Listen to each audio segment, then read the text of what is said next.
This is Ghostlore Chronicles, where forgotten legends and dark mysteries come alive. Tonight, we tell the chilling tale of the cursed phantom truck in the Denver mountains. Drivers whisper of its blinding headlights cutting through the night fog, a monstrous engine roaring behind them, and just before the fatal collision, it vanishes into the mist.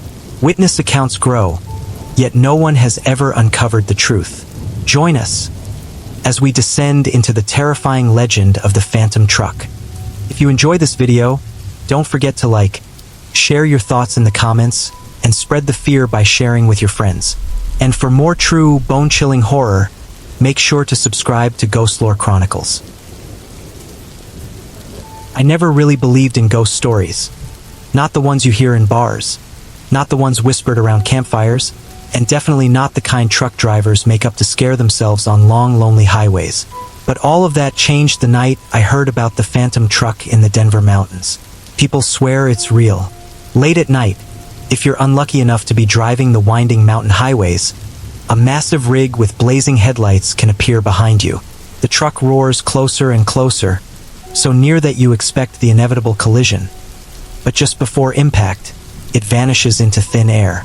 I thought it was all just stories, but when you hear the same account from countless people, all with terrified expressions etched into their faces, it becomes impossible to dismiss. I live in Chicago, far from Colorado, yet the legend found its way to me. It started with my friend Jake, a long-haul trucker. He spent years hauling cargo across every state. Tough, fearless, a man you wouldn't think could be scared. But that night at the bar, Jake looked broken. "Ever hear about the truck in Denver?" he whispered. I nodded. "It's real," he said.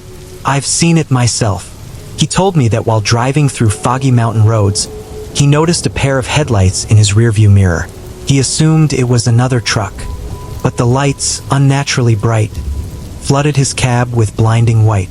Then came the horn, a sound no human should ever hear. Jake pressed the gas, but the lights stayed glued to his back. Just as he braced for impact, they disappeared. Empty road, only the sound of his own ragged breathing. I found others who had encounters. A nurse named Clara said she was driving home late after her shift when the truck chased her for nearly 10 miles. So close she could see the chrome grille shining in her rear view. She swerved off the road, and just like that, it vanished. Every story was the same. The roar of the engine, the searing lights, the horn that sounded alive, terrifying, and always the disappearance. I started digging through old archives. In the late 1970s, a fuel truck lost control on a sharp mountain curve. The truck exploded, lighting the night sky ablaze. The driver was killed instantly. Witnesses claimed his final scream echoed through the mountains for weeks afterward. And that's when the legend of the phantom truck began. I decided I had to see it for myself. Jake begged me not to go. "It's not just lights. It's like it's coming for you," he said. But I set out anyway. Recorder, camera, coffee, ready for the night ahead. First, everything was calm. Trees rose like black shadows, the road empty, the air cold. But past midnight, I saw the headlights. Tall, blinding. First, I thought it was another truck, but the closer it got, the more the cab filled with white fire. The horn blasted. Not a roar, but a scream. I looked in the mirror. A massive rig barreling straight at me, and then nothing. The road behind me was empty. Silence. I knew I hadn't imagined it. The air felt heavy, crackling like electricity. Something was there, right there. That was the moment I should have turned back. But once the phantom touches you, there's no escaping. I stayed on the road, heart hammering, hands gripping the wheel like I could somehow control the impossible. The highway twisted and turned through the mountains, shadows stretching like fingers over the asphalt. Every curve seemed sharper, every tree closer, and every passing gust of wind felt like a whisper warning me to stop. Minutes or maybe hours passed. Time felt distorted in the dark. That's when I noticed the first sign that something wasn't right beyond the headlights. There were other lights, faint, flickering along the roadside, like lanterns carried by figures moving in perfect silence. They didn't make sense. I blinked, trying to rationalize them as distant hikers or road markers, but they moved unnaturally, as if aware of me. The first encounter came suddenly. Around a bend, a shadow darted across the road. I slammed the brakes, tires screeching, heart in my throat. A figure, or maybe several, vanished before I could see clearly. No footprints, no sound, just a cold emptiness left in their wake.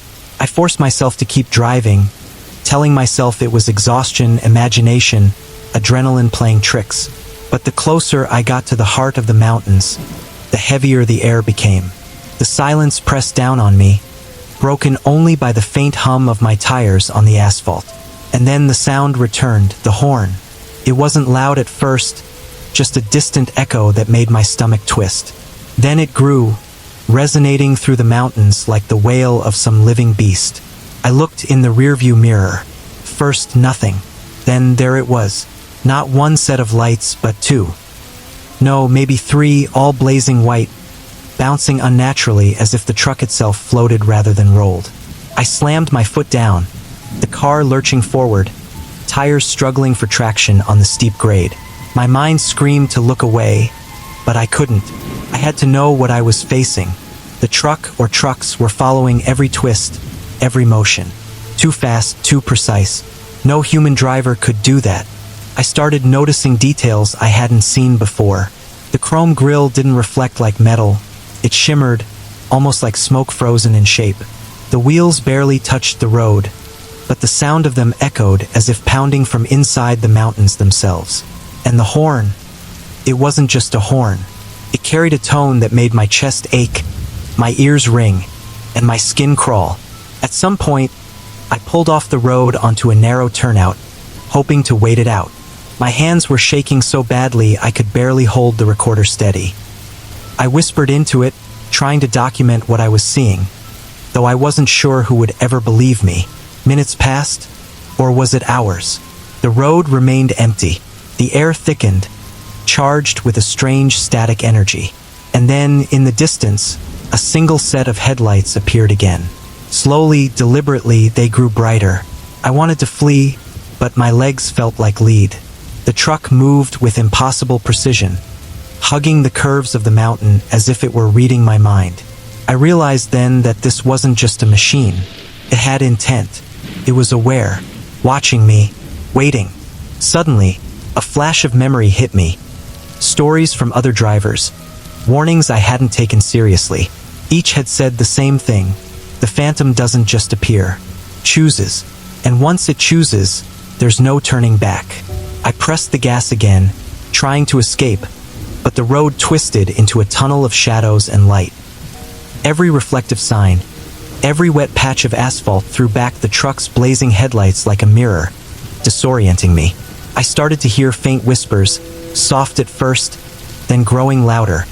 A chorus of voices I couldn't place. They weren't shouting or crying. They were murmuring, calling me by name, urging me to stop. My vision blurred from fear and adrenaline. I realized I had no idea how long I'd been driving, no way to tell how far from safety I was. Only one thing was clear.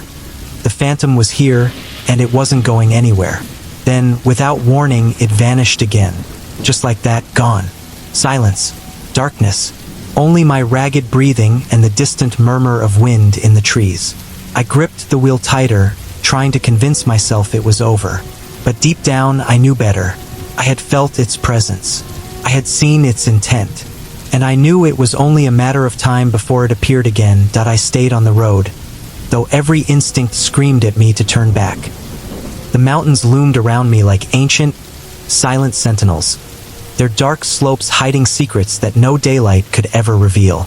I had passed the point of no return, if there even was one, and now it felt as though the very road had become a trap. Then I saw it, a figure standing on the shoulder, partially hidden in shadow. My headlights swept across it briefly, and for a split second, I could make out a man in a tattered trucker's jacket. He raised a hand as if to wave or warn, but before I could blink, he was gone. No footprints, no disturbance in the gravel, nothing. I gripped the wheel tighter, breath coming in short, sharp gasps.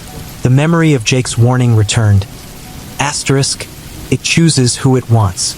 Asterisk, I had been chosen. Minutes later, the unmistakable sound returned. The horn. Not from behind this time, but around me, echoing from the cliffs and trees like the growl of some colossal animal. I dared a glance in the rearview mirror. Nothing. And yet, I felt it, the heat, the weight of something massive bearing down on me. My mind raced. I remembered reading about the fuel truck crash decades ago. The man who died in the blaze. People had said his scream haunted the mountains. And now I understood why. The phantom was him, or something left behind by him, transformed by rage, accident, and the dark cold of the mountains. I tried to calm myself, tried to rationalize everything. It was probably a hallucination, fatigue, some trick of fog and headlights. But deep down, I knew better. I had felt intelligence behind those lights, something almost human yet impossibly wrong. And then it happened. The truck appeared. Not behind me, not ahead, but beside me, impossibly close, its massive frame filling my side mirror. Chrome that shouldn't reflect anything reflected everything. The mountain, the night sky, my own terrified expression. His wheels didn't touch the road. They hovered, spinning, a grotesque parody of motion. And then it happened. The truck appeared. Not behind me, not ahead, but beside me, impossibly close, its massive frame filling my side mirror. Chrome that shouldn't reflect anything reflected everything. The mountain, the night sky, my own terrified expression. His wheels didn't touch the road. They hovered, spinning, a grotesque parody of motion. I screamed. I slammed my foot to the gas, swerved, nearly losing control on a sharp bend. The phantom matched every movement, keeping pace with supernatural precision. I tried to look away, tried to turn my focus to the road, but I couldn't. Its eyes, or whatever served as eyes, burned white and hollow from behind the windshield. The whispers returned, louder now, carrying fragments of voices I couldn't identify. Asterisk, stop. Run. You can't. Asterisk, they came from nowhere and everywhere, twisting through the air, weaving into my thoughts. I realized with dread that this wasn't just a truck. It was an entity, feeding on fear, learning my patterns, predicting my reactions. Suddenly, I remembered another story I had read, about a group of truckers who had tried to follow the phantom. They never came back. Not a trace. Only their radios, still transmitting static-laced pleas, left behind as warnings for others. And now I was walking, or rather driving, the same path they had unknowingly followed. The road opened into a small clearing. I saw a faint light ahead, a cabin maybe, or a guard post, something human. Desperation surged through me. I pressed the gas, aiming for safety, but as I reached the clearing, the phantom vanished. Just like before. Silence. Darkness. Nothing. I pulled over, trembling, trying to collect my thoughts. My hands shook violently as I set the recorder down, whispering into it, documenting every detail while trying not to hyperventilate. The air was heavy, thick with electricity and something older, darker. Then I noticed tracks in the gravel. Not car tracks. No, these were deeper, larger, twisted, and impossible. They led to nowhere, fading into the shadows at the edge of the clearing. My stomach churned. The phantom didn't just disappear. It waited. It watched. And I realized, with a sinking dread, that this night was far from over. The phantom wasn't just hunting. It was patient, cunning, and it had all the time in the world. Somewhere deep in the mountains, the engine growled again, distant at first, then louder, closer. I was not alone, and the real terror had only just begun. The night air was thick and suffocating as I pressed on, the mountains closing in around me like a cage. Every turn of the road seemed sharper, every shadow more sinister. I kept glancing in the rearview mirror, half expecting to see the phantom already beside me, but there was nothing. Still, the feeling of being watched didn't fade. It only grew stronger. I reached a narrow bridge spanning a deep ravine. The wind howled through the gaps, carrying a strange metallic scent that made my stomach turn. Then I saw it. A lone figure standing at the edge of the bridge. For a fleeting second, it appeared human. A man in a firefighter's jacket, charred and torn, his face obscured in shadow. He raised a hand, but before I could react, he vanished, leaving nothing but a whisper in the wind. Panic gripped me. I forced myself to drive faster, but the road twisted unnaturally, sharper than it should have been. The mountain seemed alive, shifting, guiding me towards some unseen trap. And then the sound returned, the horn. It wasn't behind me anymore. It came from everywhere at once. My ears rang with the tone, low and guttural, vibrating through my chest. I tried to focus on the road, but the phantom appeared again, this time ahead. It hovered impossibly close, its massive frame blocking my path. The chrome shimmered unnaturally, reflecting not just the road, but the trees, the sky, even fragments of my own terrified face. Its wheels were like shadows, spinning without touching the asphalt. I swerved violently to the side, nearly losing control. The whispers returned, louder, urgent. Asterisk, stop, run, you can't escape. Asterisk, I realized the voices were fragments of past victims, echoing through the mountains, trapped by the phantom's rage. My heart pounded as I tried to rationalize.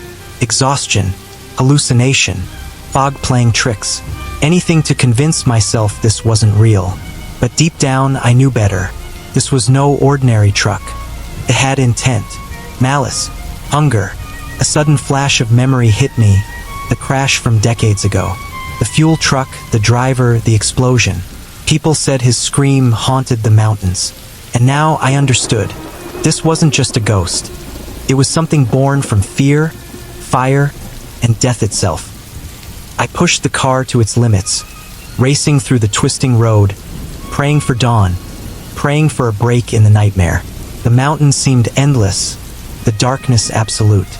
Then, at a sharp bend, I saw faint lights ahead, human lights. A cabin? A ranger station? Something alive. Desperation surged through me. I reached the clearing, tires skidding on gravel, and slammed the brakes. The phantom was gone. Silence returned, almost mockingly. But my relief was fleeting. Deep in the shadows, I noticed tracks. Massive, twisted, larger than any vehicle could make. They disappeared into the forest, fading into darkness. I felt it then. The phantom hadn't left. It waited, watching, learning, calculating. And I knew that no matter what I did, the night was far from over. Somewhere, the engine growled again, growing louder, closer, and I realized I was trapped. The hunt had only just begun, that I forced myself to keep moving, though every fiber of my body screamed to stop. The winding mountain road stretched endlessly ahead, each curve sharper than the last, each shadow a possible threat. My knuckles were white on the steering wheel, my heart hammering like a drum in my chest. The silence of the mountains was deceptive, a predator waiting to strike. Suddenly, a flicker of movement caught my eye. Between the trees, I glimpsed a figure, not entirely human. His form twisted, elongated, like smoke frozen into shape. For a moment, I thought it was a trick of the headlights, but then it moved, sliding silently across the undergrowth, always staying just beyond my reach. I swallowed hard and pressed the gas. My car shuddered, tires struggling against the slick asphalt. And then, faintly at first, I heard it again, the horn.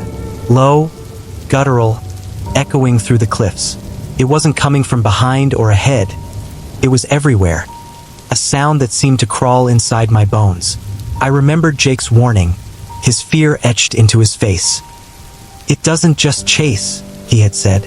"It studies you, it learns. It knows what you'll do before you do it."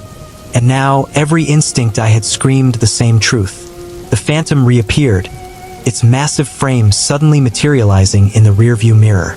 This time, I could see more details. The chrome didn't reflect light normally. It shimmered, almost alive. The wheels didn't touch the road, but the echo of them pounding the asphalt resonated in the mountains like the heartbeat of some monstrous creature. I swerved violently, nearly driving off the edge of a cliff. The whispers returned, louder, sharper, like the voices of every driver who had vanished before me. Asterisk, stop. Run. You can't escape. Asterisk, each word clawed at my mind, eroding my sense of reality. Desperate, I looked for any sign of civilization. A cabin, a ranger station, a lone gas pump, anything. Up ahead, I thought I saw faint lights, warm and yellow, a promise of life.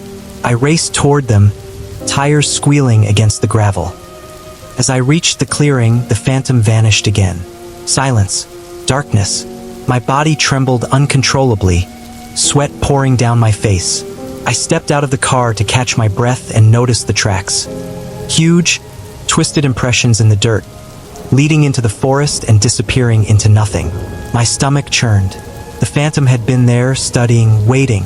I realized then that I was not simply being chased. I was being hunted. Every turn, every bend, every shadow in the mountain forest was now part of the game. And the rules were simple. The phantom never loses and it never tires. The engine growled again, this time faintly, almost distant. But I knew better. It wasn't far. It was patient. It was relentless. And the night stretched on, stretching my fear and my resolve to their absolute limits. I climbed back into the car, gripping the wheel like a lifeline, and whispered to myself, trying to summon courage I didn't have. I knew the phantom wasn't done. It had chosen me, and the hunt was far from over. The mountains were alive, and I was trapped inside their shadow with something that shouldn't exist. The road ahead seemed endless, each bend sharper than the last. My mind was a storm of fear, adrenaline, and desperate reasoning. I knew I couldn't stop. If I did, the phantom would be upon me in an instant. Its presence was no longer just behind me. It was all around me, seeping into the night like smoke through the trees. I glanced in the rearview mirror and froze. There it was, massive and impossibly close. Its headlights burned into my eyes like molten fire, yet the cab seemed almost hollow, dark shadows shifting within. The engine's growl wasn't mechanical. It sounded alive, resonating with a life force that didn't belong to any truck. I swerved, tires screeching against the wet asphalt, and tried to accelerate, but the phantom mirrored every move with precision that no human could achieve. I realized then that this wasn't a chase. It was a test, confrontation. Then I saw it, a flicker of movement in the trees. Shadows twisted unnaturally, almost forming faces, mouths open in silent screams. My stomach twisted. Were these the echoes of past victims, or figments conjured by the phantom itself? I forced myself to look away from the horrors in the forest and focus on the road. But as I did, the whispers returned. Urgent, sharp, insistent. Asterisk, stop. You can't escape. You will join us. Asterisk, the voices clawed at my mind, sending shivers down my spine and making my teeth chatter. The highway curved sharply, and I had no choice but to follow it. And that's when the first real confrontation happened. The phantom appeared directly in front of me, not chasing, not behind, blocking my path entirely. I slammed the brakes. The cab of the truck was impossibly tall, chrome gleaming like a mirror reflecting everything around it, yet its surface rippled, as if alive. I pressed the gas again, swerving violently to the side, but the phantom stayed perfectly aligned, keeping pace with me effortlessly. I could see something in the reflection now, glimpses of the past. Flames, twisted metal, terrified faces. The stories I had heard weren't exaggerations. Each fragment showed me the horror of those who came before. Then suddenly it was gone. The road was empty, the engine silent, the whispers faded. My heart raced uncontrollably. I was alive, but for how long? I realized with growing dread that the phantom's appearances weren't random. It was studying me, learning my habits, predicting my fears. I continued driving, but I couldn't shake the feeling that it was everywhere, that every shadow could conceal its presence. Even the wind through the trees sounded like it carried the phantom's voice.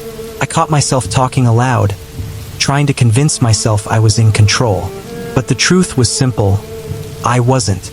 Hours or maybe minutes passed. Time had no meaning in this nightmarish wilderness. And then I saw lights ahead, warm, yellow, human. My hope surged. A ranger station? A cabin? Something alive? I raced toward them, desperate. But as I approached, I saw the truth. The lights weren't human. They flickered unnaturally, like ghost flames hovering above the ground. The wind carried whispers that weren't there before. I realized I had stumbled deeper into the phantom's domain, and the first confrontation had only been a warning. Somewhere in the shadows, the engine growled again. This time, I felt it in my chest. The phantom was close, watching, waiting, and the night stretched on, colder, darker, and more dangerous than I could have imagined. I knew I had crossed a line, and there was no turning back. The hunt had begun in earnest. I didn't stop driving. Couldn't. Every instinct screamed at me to flee, to escape the impossible nightmare that had become my reality. But the deeper I went into the mountains, the more I realized the phantom wasn't just chasing. It was shaping the road, the shadows, the very air around me. As I rounded a bend, the fog thickened suddenly, clinging to the asphalt and trees like a living entity. Visibility dropped to almost nothing. My headlights barely pierced the mist, and every flicker of movement made my stomach twist. That's when I heard it. The low, guttural growl of the engine. Not mechanical, but alive. I glanced in the rearview mirror. First, nothing. Then, slowly, I saw the phantom's lights appear, bouncing unnaturally through the fog. It didn't accelerate. It simply glided, following me effortlessly. I tried to remember every story I had heard, every warning, trying to anticipate its moves.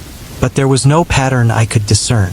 Suddenly, I saw shapes in the fog. Figures of men, women, truckers, standing along the roadside, faces twisted in silent screams. They weren't alive, yet they weren't just shadows either. I realized with horror that these were echoes of past victims, trapped in the phantom's domain, forever repeating their final moments. I swallowed hard and forced myself to focus on the road. But the road seemed to twist unnaturally beneath me. Curves I had just driven appeared again, reversed, as if the mountain itself was playing tricks on me. Every instinct told me to stop, to hide, but the phantom's presence was absolute. And then I saw something that made my blood run cold. Ahead, on a small plateau above the road, I could see a rusted, twisted fuel truck, the one from decades ago. Flames had long since died, but the outline of the vehicle remained, as though burned into the mountain itself. And inside, faintly, I could see the figure of the original driver, blackened and skeletal, eyes hollow. The legend wasn't wrong. The driver had never truly left. Something had fused with the vehicle, transforming it into this entity that now hunted anyone who dared enter these mountains at night. I realized the phantom was alive because of him. A curse born from tragedy, rage, and death. My hands shook on the wheel.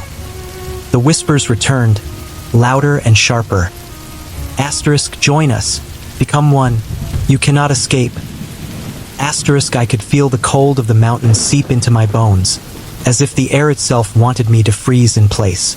I pressed the gas harder, gripping the wheel, trying to maintain control on the slick road.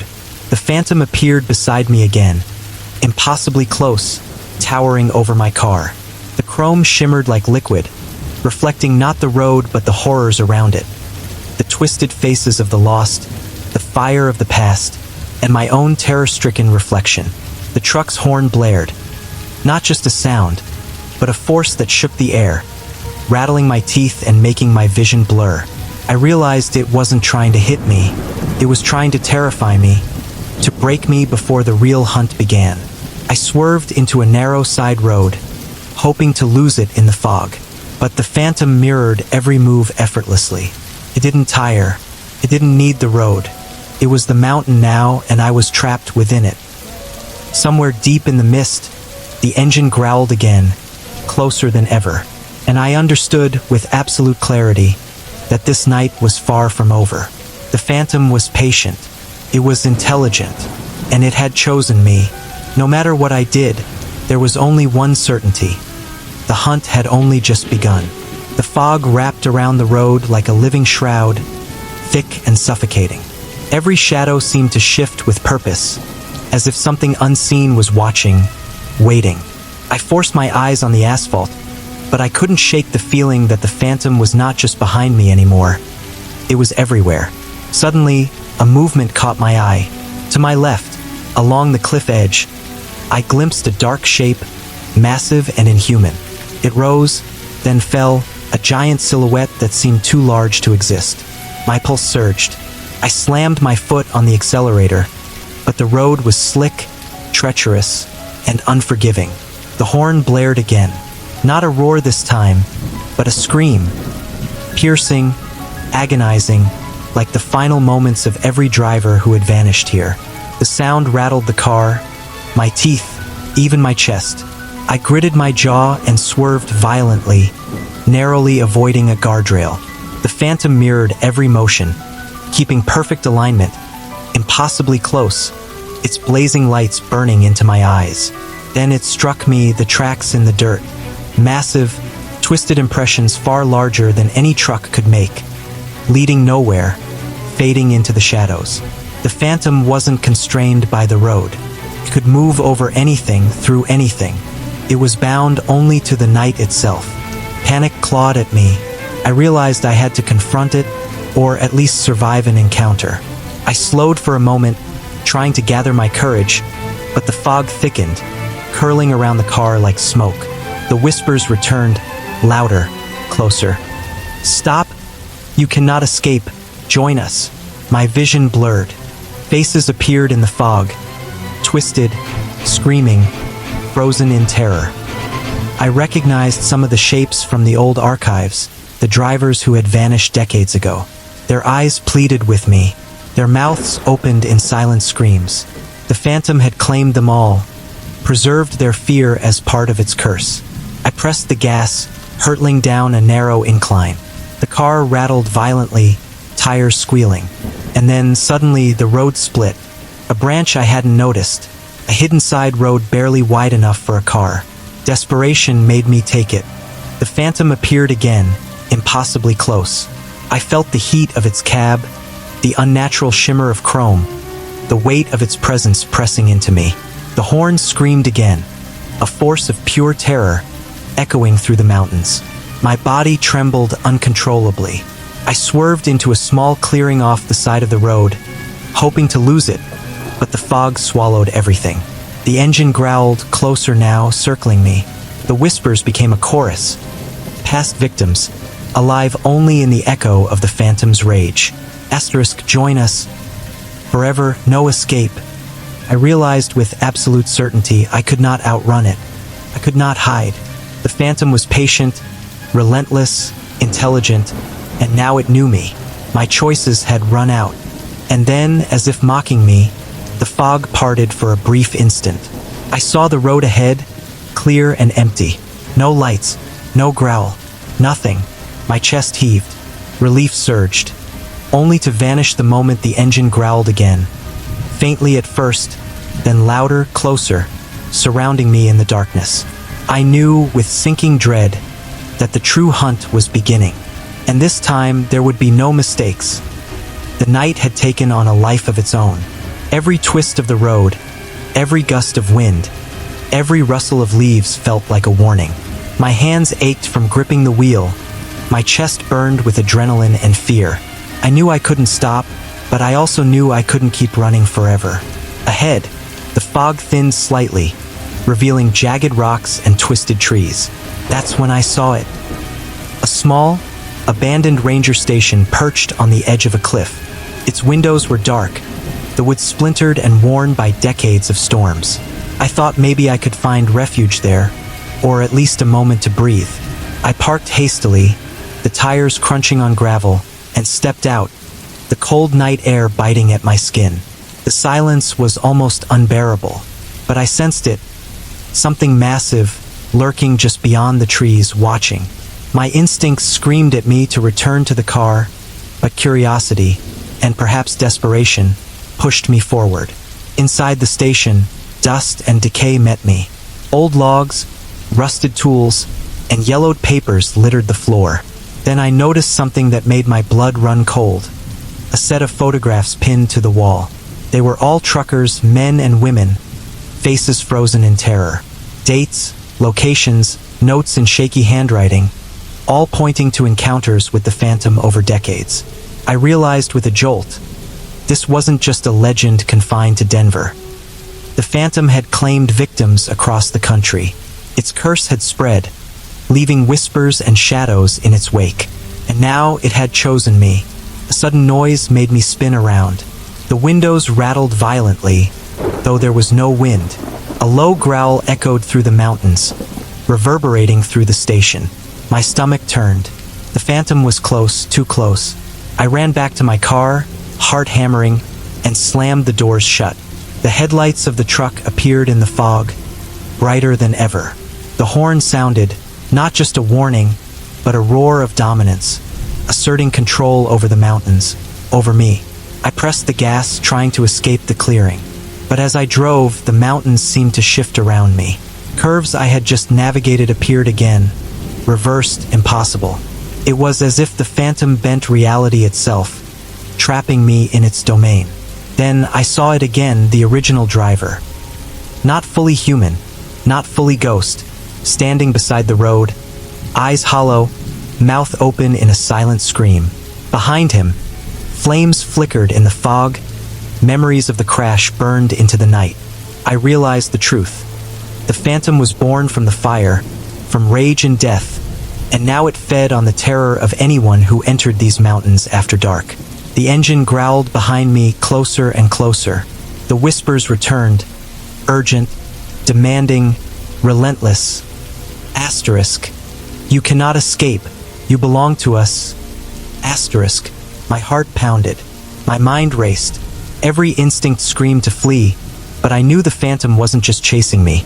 It was testing me, toying with me, shaping my fear into something it could consume.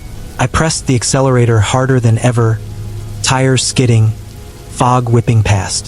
The Phantom matched every motion effortlessly, towering over my car, lights burning like molten steel. And then I understood. No matter what I did, I was trapped in its hunt. There was no turning back, no refuge, no escape. The night stretched endlessly before me, and I knew, with a sinking certainty, that the Phantom's domain had claimed me. The true terror was just beginning. The road stretched before me like a ribbon of darkness, twisting and narrowing with every turn. My hands were numb on the wheel, but I couldn't let go. I knew the Phantom was out there, always watching, always waiting. Its presence was suffocating, pressing down on me, invading my thoughts, making every heartbeat a drum of panic. Then, in the corner of my eye, I saw it, the lights. Not just behind me this time, but to the sides, through the fog and the trees. The Phantom moved with a terrifying grace, gliding over the mountains as if gravity itself obeyed it. I pressed the gas, tires screeching, but it mirrored every move.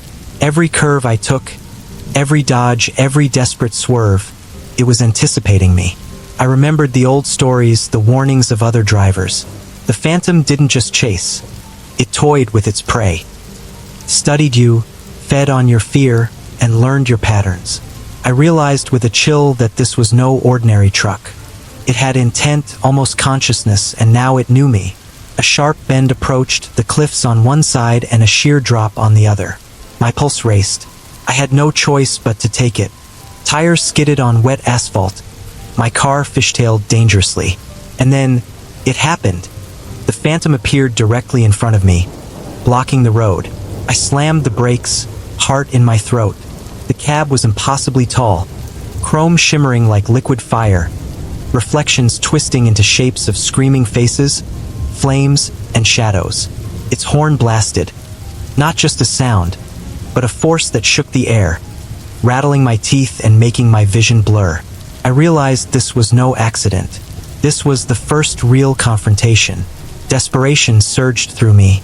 I swerved onto a narrow side path, barely wide enough for my car. Gravel skidded beneath the tires, and I nearly lost control on the uneven surface. Behind me, the growl of the engine followed, relentless and alive. The whispers returned, urgent and insistent. Stop, join us, forever. My eyes darted around. searching for any sign of help, any possible escape. In the distance, faint lights flickered. A cabin, a ranger station, maybe even a trapped survivor.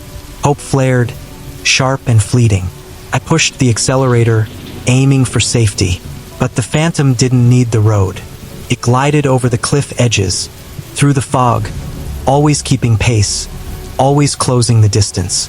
Its light seared into my eyes, burning through the darkness, illuminating every twisted tree, every jagged rock, every shadow that hid its victims.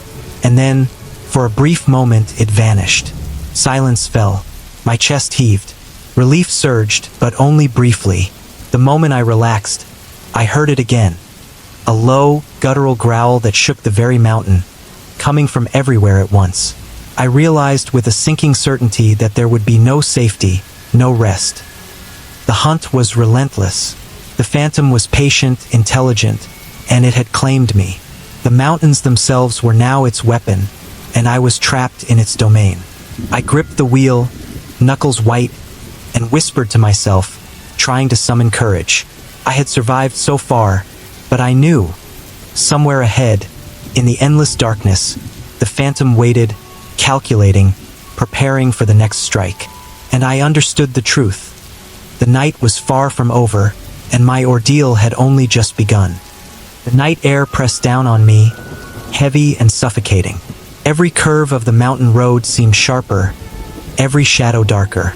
My mind raced, but no matter how fast I drove, the Phantom was always there, gliding through the fog, silent, unstoppable. Its lights blazed with unnatural intensity, reflecting in the wet asphalt like eyes that saw into my very soul. I tried to shake it from my mind, to focus on the road, but the whispers returned, louder this time. You cannot escape, you belong to us. They were not just echoes, they were commands, clawing at my thoughts, invading my sanity. I pressed the gas harder, tires squealing on the slick surface, heart hammering like a war drum. Then I saw it, a narrow side road, barely wide enough for my car. It was a gamble, but I took it. Gravel skidded beneath my tires, branches scraping the sides of the car. I dared a glance in the mirror. The Phantom was gone, just for a moment. But then it appeared beside me, impossibly close, towering over my car, cab shimmering like molten metal. I realized with horror, it didn't just follow the road. It moved over the mountains, through the fog, and across impossible terrain, matching me turn for turn, anticipating every move. I was no longer driving, I was being led, trapped in its game. A flash of memory hit me, the crash decades ago. The fuel truck, the driver, the fire. People had said his scream haunted the mountains. Now I understood. The Phantom was born from that tragedy. A curse given shape, moving with intelligence and malice, feeding on terror. I reached a small clearing and slowed, hoping to find a place to hide, to regroup. But the moment I stopped, the air shifted. A low growl echoed, vibrating through the trees, through the rocks, through me. The whispers returned, urgent and sharp. Join us, forever. My hands shook on the wheel. I had to keep moving. I couldn't stop or the Phantom would claim me. I pressed the accelerator, tires spinning on loose gravel, and shot back onto the main road. The fog closed in again, thick and choking, the mountain alive with unseen movement. Suddenly, I glimpsed another figure. A man, charred and skeletal, standing at the roadside. His eyes were hollow, and his mouth opened in a silent scream. Behind him, flames flickered in the fog, remnants of the crash frozen in time. I realized the truth. These were not just ghosts. They were part of the Phantom, trapped and feeding its rage. The engine growled behind me, louder and closer. The Phantom had returned, relentless, unstoppable. Its headlights cut through the fog, reflecting nightmares back at me. Twisted faces, broken trees, the fire of the past. I swerved violently, narrowly avoiding a cliff edge, and then a cruel mockery silence. The Phantom vanished again, leaving only the echoes of its horn and the whispers that still clung to the mountain air. Relief surged, but I knew better. The moment I relaxed, I could feel its presence, patient, watching, calculating. I pressed the gas once more, racing into the night, knowing with absolute certainty that this hunt was far from over. The phantom was patient, intelligent, and it had all the time in the world. And I had been chosen. The night stretched endlessly before me, darker, colder, and deadlier than ever. Somewhere, beyond the fog, the phantom waited, ready to strike again. The fog thickened, curling around the road like a living thing. My vision narrowed to the yellow glow of my headlights cutting through the mist. Every shadow looked like it could reach out and grab me. I felt trapped, suffocating under the weight of the mountain night. Then I heard it, the horn. Low, guttural, and impossibly close. My stomach flipped. I swerved violently, tires screeching on the slick asphalt. In the rearview mirror, the phantom appeared. Its lights were blinding now, closer than ever, and the cab shimmered with a metallic glow that made my skin crawl. I slammed on the brakes, and my car skidded dangerously toward the cliff edge. Rocks crumbled beneath the tires. Panic surged. This time, the phantom didn't just chase. It blocked the road completely, a massive silhouette of chrome and shadows. I realized with a sickening certainty that if I didn't act, I wouldn't survive the night. Desperate, I jerked the wheel hard to the left, sending the car skidding onto a narrow shoulder. Gravel sprayed, branches tore at the sides. The engine roared behind me, alive and furious. I could feel its presence, heavy and malevolent, pressing into me like a living weight. Then, something even worse. A figure appeared in the fog ahead. A man, charred and skeletal, eyes hollow, mouth frozen in a silent scream. Behind him, flames flickered like memories of the past crash, and I realized these weren't just ghosts. They were fragments of the phantom itself, part of its curse, feeding its rage and intelligence. I pressed the accelerator, tires spinning, hoping to escape the clearing. But the road twisted unnaturally, sharper than any mountain pass should. The phantom mirrored every movement, always perfectly aligned, always relentless. My heart pounded, my vision blurred. I felt the cold grip of fear sinking into my bones. The whispers returned, louder than ever.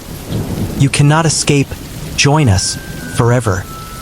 Their voices twisted around me, coming from nowhere and everywhere at once. I covered my ears, but it was futile. They had invaded my mind. Suddenly, the road opened into a straight stretch. For a fleeting moment, I thought I had a chance. I pressed the gas, tires screeching, my only focus survival. The phantom appeared behind me, but this time, I noticed something. Its reflection in a pool of rainwater. Beneath the chrome, inside the cab, I could see the skeletal driver, blackened and hollow, eyes burning with rage. I swerved violently, narrowly avoiding a tree. Gravel sprayed. My car rocked, but I managed to stay on the road. The phantom roared behind me, a sound that wasn't just mechanical. It was alive, intelligent, malicious. I realized the truth. It wasn't just chasing me. It was testing me, pushing me to the edge of death to feed on my fear. And for the first time, I understood that my survival would depend not just on speed or skill, but on courage, on wit, and on understanding the nightmare I had stumbled into. I pressed the accelerator harder than ever, racing into the night, knowing with every fiber of my being that the phantom was patient, intelligent, and unstoppable. The hunt was far from over, and I had only just begun to grasp the true horror of what I was up against. The night seemed endless, the fog wrapping around the mountains like a living, suffocating shroud. My hands ached from gripping the wheel, my chest burned with adrenaline, and yet, I couldn't stop. Every instinct screamed at me to run, but the phantom wasn't just a truck. It was something alive, intelligent, malevolent. Ahead, I saw a faint glow through the trees. A derelict cabin perched on a cliff edge. My hope surged. Perhaps someone had survived here before. Perhaps I could find refuge, or at least clues about what I was facing. I turned off the main road and drove carefully toward it, tires crunching on gravel. Inside, dust and decay greeted me. Broken furniture, shattered glass, and the remnants of a life long abandoned. Then I noticed something pinned to the wall. A collection of notes, photographs, and maps. The photographs were of truckers, men and women, faces frozen in terror. Dates, locations, scribbled warnings, encounters with the phantom spanning decades. I traced a trembling finger over a photograph of a driver from the 1970s. His eyes stared at me, wide with horror. Below it, a note read, asterisk, it follows the fear. It learns. It chooses. Asterisk, I realized with a jolt. The phantom had been hunting for decades, not bound by time, feeding on fear, growing stronger with each victim. A sudden noise made me spin around. The windows rattled violently, though no wind blew. A low, guttural growl echoed from outside, vibrating through the cabin, through my bones. The phantom was here. It wasn't just behind me anymore. It was everywhere, surrounding, hunting. I grabbed the papers, stuffing them into my jacket, and ran back to the car. The fog thickened as I stepped outside, swallowing the landscape in a gray, suffocating blanket. I could feel it, its presence pressing into me, calculating, patient, unstoppable. The engine growled behind me. I jumped into the car and pressed the accelerator. The phantom appeared, impossibly close, its massive cab shimmering in the fog. Its lights burned like molten steel, reflecting twisted images. Past victims, fire, shadows, my own terrified face. The whispers returned, urgent and insistent. Join us. You cannot escape. Forever. My hands shook, knuckles white on the wheel. The phantom didn't just chase. It taught fear, built on it, learned from it. I realized the chase was not about speed. It was a test of endurance, of will. I pressed the gas harder, weaving through the mountains, trying to remember the old stories, the legends, the patterns. Somewhere in the fog, I thought I saw a shape. A tree split in the middle, a rock shaped like a skull, signs the phantom left behind, intentionally, to disorient its prey. And then, for a brief instant, the road cleared. I thought I had a chance, but the growl came again, louder, omnipresent, shaking the car, rattling my teeth. The phantom was patient. It would wait, it would stalk, it would consume fear before the kill. I understood with a sinking certainty. Survival wouldn't come from driving alone. I would need to understand it, anticipate it, and face the nightmare it had become. The mountains, the fog, the cursed cab. All of it was a weapon, and I was trapped in its grip. As I pressed the gas once more, racing into the night, I realized that my only hope was to survive long enough to uncover the phantom's secrets. And even then, there was no guarantee that the night would ever end. The night pressed on, and the fog grew thicker, swallowing the road until it felt like I was driving through a void. My headlights cut narrow tunnels into the mist, but beyond them, there was only endless shadow. I kept expecting the phantom's glare to appear, those blinding, merciless beams, but for a while, there was only silence. That silence was almost worse. It was too complete, too intentional, as though the mountains themselves were holding their breath. Every bump in the road jolted my nerves. Every flicker of shadow at the corner of my eye made me grip the wheel tighter. The absence of the phantom wasn't relief, it was strategy. I could feel it. It was waiting for me to slip, to lose focus, to make a mistake. I passed an abandoned gas station, its sign flickering faintly, though there was no power for miles. My stomach tightened as I slowed, glancing at the rusted pumps and shattered windows. Something inside tugged at me, urging me to stop, to investigate. Against my better judgment, I pulled over. The station was a relic of another time. Dusty cans, broken shelves, graffiti etched into the walls. But among the wreckage, I found something chilling. A logbook, its pages yellowed and brittle. The entries were short, frantic notes left by travelers. Most began normally, miles logged, fuel notes, but the later entries devolved into terror. Scribbles of "the truck is back," lights in the fog. It followed us off the highway. The last entry was just 3 words, written in a shaky hand. Asterisk, "It knows me." Asterisk, My blood ran cold. The whispers began again, faint at first, then louder. "We know you, we see you." I slammed the book shut, heart racing. Then I heard it.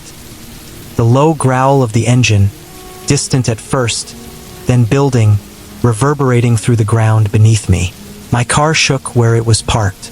I stumbled outside, and through the fog, I saw them, the lights, blazing, furious, cutting through the mist with surgical precision. I dove into my car and slammed the accelerator, gravel spraying beneath the tires. The Phantom was behind me again, closer than ever, its headlights burning into my skull, its engine roaring like an animal that had finally decided to strike.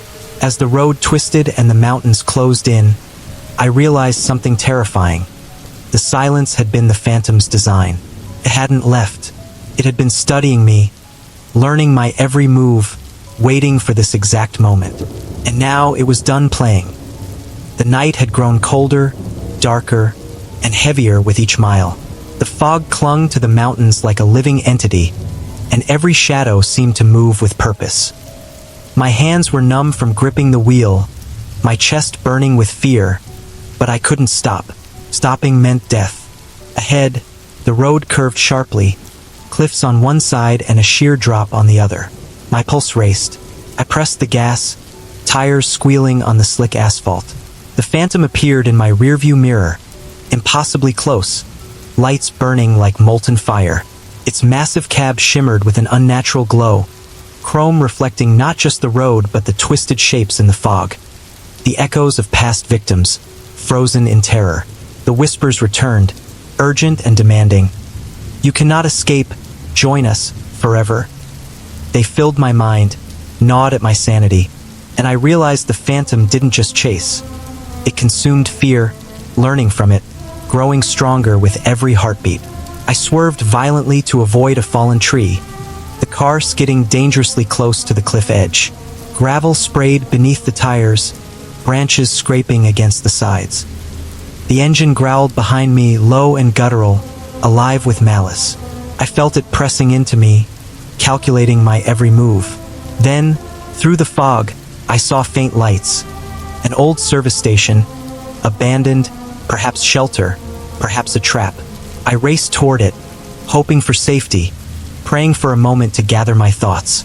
But as I approached, I realized with horror that the lights were flickering unnaturally, casting shadows that weren't there before. The Phantom appeared beside me, gliding effortlessly through the night, its cab towering and grotesque. I pressed the accelerator harder, tires skidding, barely holding the car on the road. Its lights seared into my eyes, reflecting flames, twisted faces, and shadows of those who had vanished before me. I remembered the stories I had read about drivers who had disappeared without a trace, their radios left behind, static-filled pleas for help. Now I understood why. The Phantom didn't just hunt. It trapped, it consumed. It left only whispers and echoes as warnings for the next victims. I turned sharply onto a side road, hoping to throw it off, but the Phantom mirrored every move. Its engine growled, the sound vibrating through the mountains, through the fog, through my very bones. I realized with a chilling certainty that it was no longer just a vehicle. It was the mountain itself, a force of intelligence and rage, and I was trapped in its domain. The night stretched endlessly before me, and I knew the Phantom's patience was infinite. It would stalk, it would toy, it would feed on my fear, and I had no choice but to keep running, praying I could survive long enough to uncover its secrets and find a way out of this nightmare. Somewhere in the darkness, I heard the faint echo of the horn, a warning and a promise at once. The hunt was far from over, and I was still very much in the Phantom's grasp. The fog thickened, turning the mountains into a labyrinth of shadows and fear. Every turn I took seemed sharper, every shadow darker, and the weight of the night pressed down like a living thing. My hands ached from gripping the wheel, my chest burned, but I couldn't stop. Stopping meant death. Suddenly, the horn blared, a deep, guttural roar that shook the car and rattled my teeth. I swerved violently, tires screeching, narrowly avoiding a fallen tree. And then, impossibly, The Phantom appeared directly ahead, blocking the road entirely. Its massive cab shimmered in the fog, lights burning like molten steel, chrome reflecting twisted faces, flames, and shadows of past victims. Panic surged. I slammed the brakes, tires skidding dangerously close to the cliff edge. Gravel sprayed beneath the tires, scraping rocks and loose branches. The growl of the engine behind me was low, alive, intelligent. A predator savoring its prey's terror. I pressed the accelerator, swerving to the side, but the Phantom mirrored every move, effortlessly keeping pace. I realized with horror that it didn't need the road. It moved across the mountains, over obstacles, through fog, perfectly aligned with my every motion. It was no longer a chase. It was a test, a trap. The whispers returned, louder and more insistent. Join us, forever. You cannot escape. They clawed at my mind, forcing me to grind my teeth and fight to think clearly. Faces appeared in the fog, twisted, skeletal, screaming silently. They weren't human. They were fragments of the Phantom, echoes of the countless drivers it had claimed over decades. I forced my shaking hands on the wheel and raced down the mountain. A side path appeared, a narrow gravel road cutting through the forest. Desperate, I took it, tires sliding, branches tearing at the car. The Phantom followed effortlessly, its growl vibrating through the ground, through the air, into my bones. Ahead, I saw a faint light, a ranger cabin perched precariously on a cliff. Hope surged, sharp and fleeting. I aimed for it, praying for refuge, but the light flickered unnaturally, revealing not safety but more shadows. Twisted figures, frozen in terror, glimpses of fire, reminders of past crashes. The Phantom's horn blared again, deafening, shaking the night. Its cab loomed impossibly large beside mine, chrome rippling as if alive, reflections twisting into horrors beyond comprehension. I swerved violently, the car fishtailing dangerously, and barely avoided plunging off the cliff. For a heartbeat, silence fell. Relief surged, only to vanish the instant the fog shifted and the engine growled behind me. The Phantom hadn't left. It was patient, relentless, intelligent. Every instinct screamed at me. I couldn't hide. I couldn't fight. I could only run. My chest heaved. My mind raced. Somewhere, deep in the fog, I felt the presence of the original driver. Skeletal, blackened, rage-filled, fused with the cursed cab. The stories were true. This was no ordinary haunted truck. It was alive, feeding on fear, hunting relentlessly. I pressed the accelerator, tires skidding on the gravel, fog whipping past. The night stretched endlessly before me, cold, dark, and merciless, and I realized with crushing certainty that the Phantom had claimed the mountains, and I was its prey. The hunt was far from over, and survival would demand everything I had. The mountains seemed alive, every shadow and rustle reminding me that the Phantom was never far behind. My hands ached, my heart pounded, and yet I forced myself to focus. Panic wouldn't save me. Fear wouldn't save me. I needed a plan, even if it was only a desperate one. I glanced at the notes I had taken from the abandoned cabin. Decades of disappearances, photographs, scribbled warnings. One phrase stood out. Asterisk, it learns from fear. It moves through the night. It cannot be outrun, only outsmarted. Asterisk, my mind raced. Outrun it? Impossible. Outsmart it? Maybe. I scanned the road ahead. The fog was thick, the cliff steep, and the trees dense. But I noticed something. A narrow ravine that ran parallel to the road, half hidden in the mist. If the Phantom couldn't follow off the asphalt, this might give me a chance. It was risky. One wrong move could mean a fatal plunge, but the alternative was certain death. I pressed the gas, swerving sharply, hugging the mountain curves as closely as possible. Behind me, the growl of the engine rose, low and menacing, echoing through the cliffs. Its lights blazed, illuminating the fog and reflecting twisted faces in the chrome cab. Every instinct screamed to flee, but I forced myself to focus on the plan. the whispers returned, insistent and cruel. "You cannot escape. Join us. Forever?" My teeth clenched. I could feel their pull, clawing at my mind. I forced my breathing steady, counted each heartbeat, and aimed for the ravine. The road curved sharply, and I took the exit. Gravel sprayed beneath the tires as I slid into the narrow path. The phantom appeared in the distance, headlights glinting through the fog. I held my breath. If it followed me off the main road, I had no hope. If it didn't, maybe, just maybe, I could survive this night. The cab shimmered in the mist, massive and impossibly close, yet it stayed behind, as if waiting. The growl faded, replaced by the eerie silence of anticipation. My hands trembled on the wheel, every nerve alert. I wasn't safe yet, but I had bought myself a moment. Maybe the only moment I would get to fight back. I knew the night was far from over. The phantom was patient. It had claimed the mountains and countless drivers before me. But for the first time, I felt a spark of hope. I wasn't just running blindly anymore. I had a plan, and even if it was thin and desperate, it might be enough. The fog swirled around the ravine. The mountain air was cold and sharp, biting into my skin. I pressed the accelerator, determined to stay on course, determined to survive.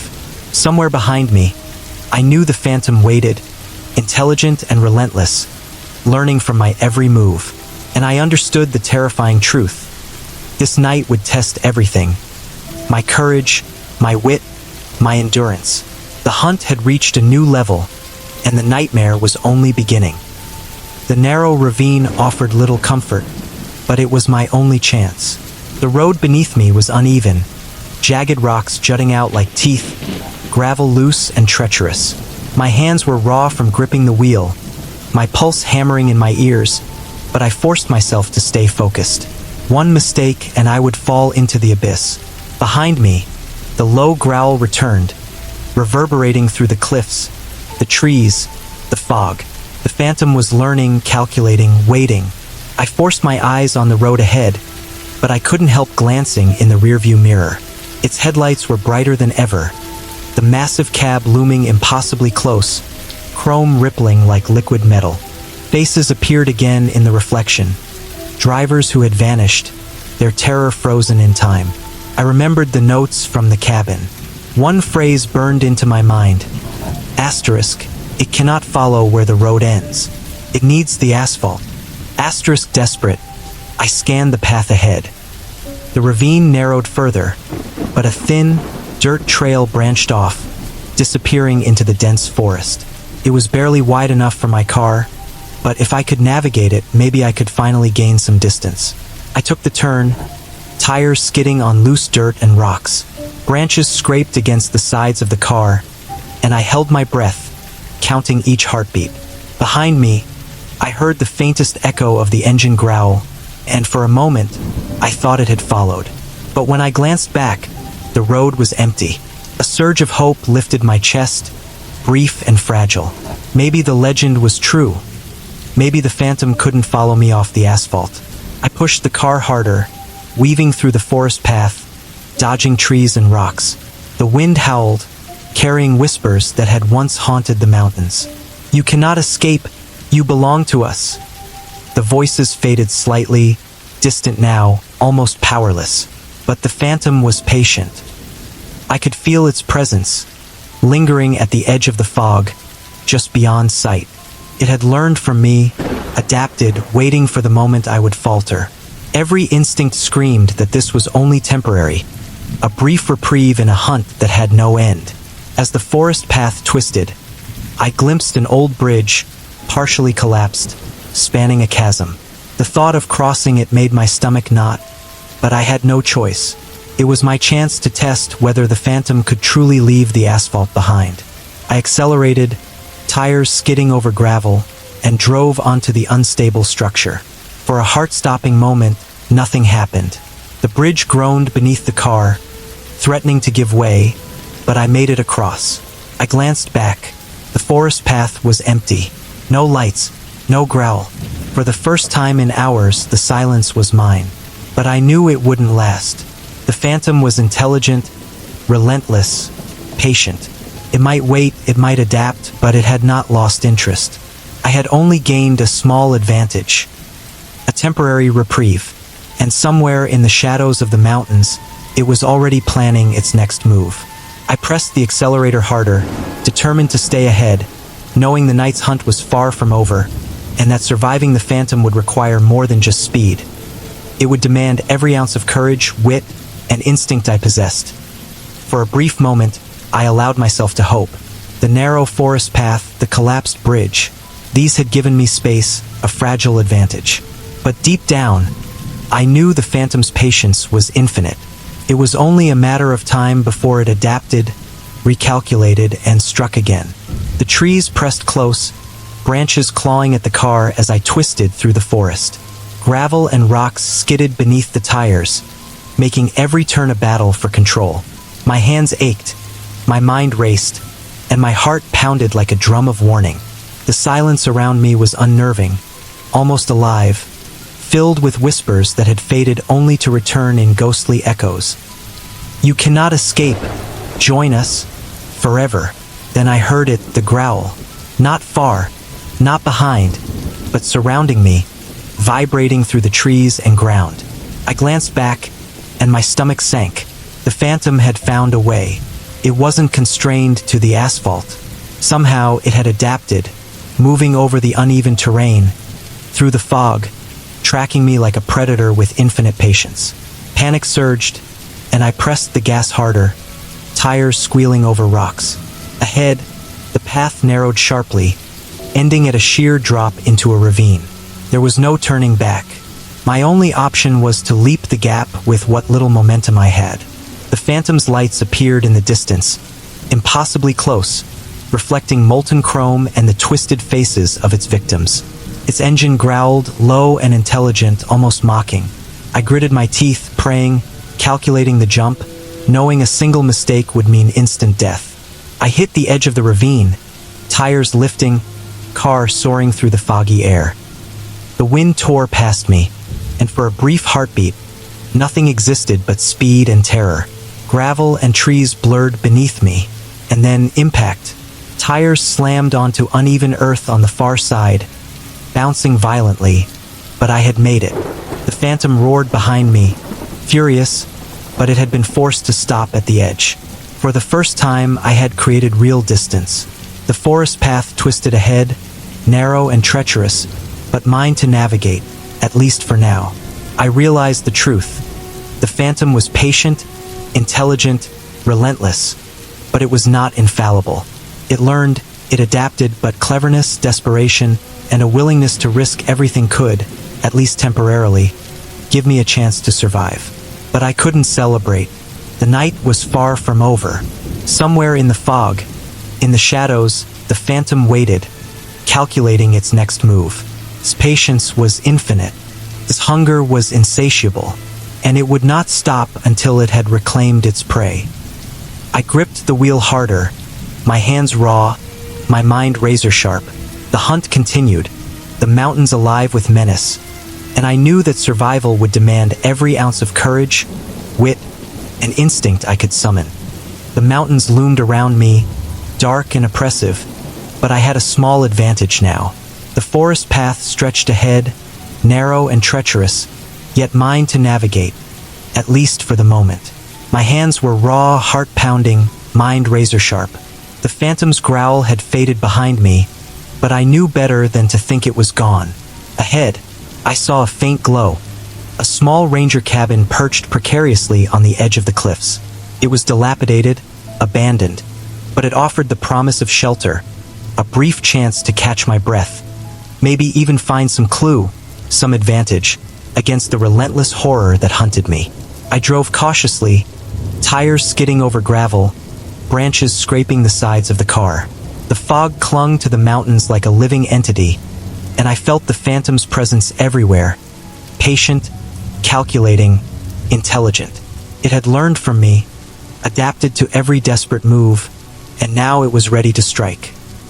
I reached the cabin, slammed the car door shut, and leaned against it, gasping for breath. Silence enveloped me, almost deafening. But then I noticed something pinned to the cabin wall. A set of old photographs, maps, and notes, like the ones I had found before. They told a story. Decades of disappearances, drivers claimed by the phantom, and hints of the curse's origin. One note stood out. Asterisk, the phantom is bound to the night and the road, but it fears cleverness and unpredictability. It hunts patterns, not chaos. Asterisk, my mind raced. This was it, the first real clue, the first possible leverage against the relentless nightmare. The growl returned, low and guttural, vibrating through the mountains. The phantom was near, drawn to me like a predator to fresh prey. Its lights shimmered through the fog, massive, unyielding, reflecting twisted faces and fire. The whispers followed. You cannot escape. Join us, forever. I gritted my teeth and forced my fear into focus. I had survived by thinking, by risking everything, by learning its patterns. If I could continue to stay unpredictable, maybe I could outrun it, maybe I could survive the night. I glanced at the maps, the terrain, the treacherous cliffs. There was one path, narrow and dangerous, leading down the mountainside. A path the phantom could not follow as easily. I revved the engine, tires screaming against gravel, and sped forward, heart hammering. Behind me, the growl rose louder, angrier. The phantom's cab shimmered like molten chrome, lights blazing, yet it could not traverse the narrow, jagged descent. For the first time, I felt a glimmer of hope. The chase was far from over, but the night was mine to navigate. As the first hints of dawn broke through the fog, painting the mountains in pale gold, I realized the truth. The phantom would never truly stop. It was patient, intelligent, relentless, bound to the night and the mountains. But I had survived, for now. And as I descended the narrow path, every nerve alert, every muscle tense, I understood something even darker. Surviving the phantom was not just about escaping it. It was about carrying the memory, the fear, the story forward. The mountains, the fog, the cursed cab. They would wait, always, for the next driver who dared enter the night. I drove on, the mountains still shadowed, the fog beginning to lift, but the whispers lingered in my mind, a reminder of the terror I had faced. The phantom had been patient, and I had been clever. The night had tested me to my limits, and I had survived. But the mountains and the legend of the phantom were eternal.